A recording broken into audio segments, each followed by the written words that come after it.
Seeing it again, now in Amara's eyes, Kassi suddenly realized something was very wrong. Then who? A flash of movement caught her eye, too quick to be marine life. Squinting, she spotted 3 soldiers torpedoing straight for them. Amara's eyes followed Kassi's. She inhaled sharply as her face went pale. It's them! Kassi's heart raced as she wondered who could possibly scare Amara like this. She tried singing, but her voice caught in her throat. Her sonopack coughed, already exhausted of all its energy. Without another incantation, she would be a floating whale carcass. Her arms flailed as she tried to move. Amara had already powered her suit and blasted off, slicing through the water. Kassi! I can't see you! You with me? Ama, help! Kassi's mind rattled through her siren meditation exercises.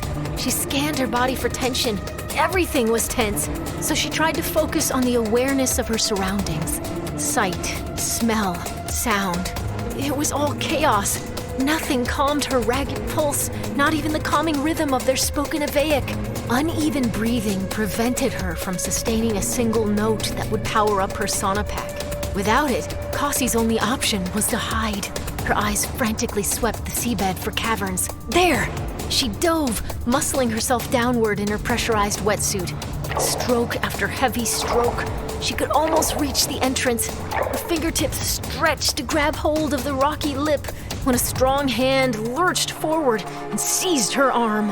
Kassi shrieked as she spun to face a square-headed man with a flattened nose and a face like a bucket of smashed crabs.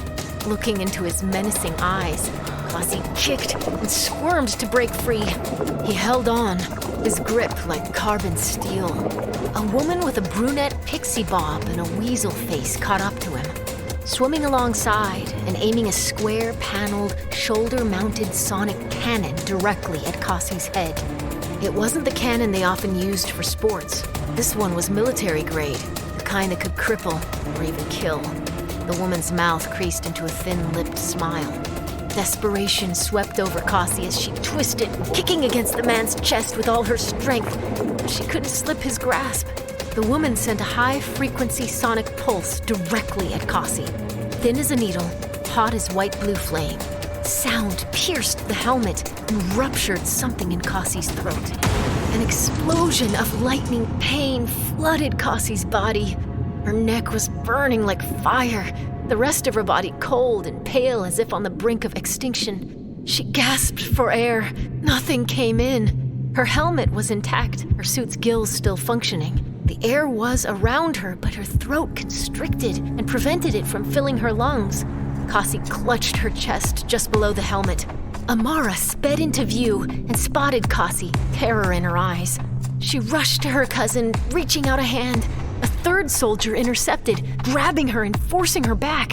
She was shouting something, but Kassi only heard muted tones above her own panicked thoughts.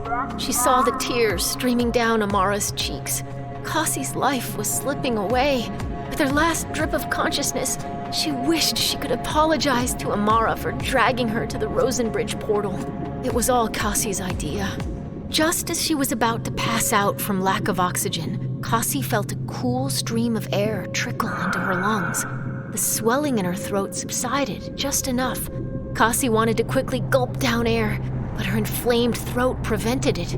As if disappointed to see Kassi breathing again, the square-headed man lurched forward, unlatched Kassi's helmet, and ripped it off her head. Water flooded in before she could take one last indrawn breath. Blurry vision blackened at the edges. Her body went limp as she stared at Amara's screaming face and thought of her final moments with her family.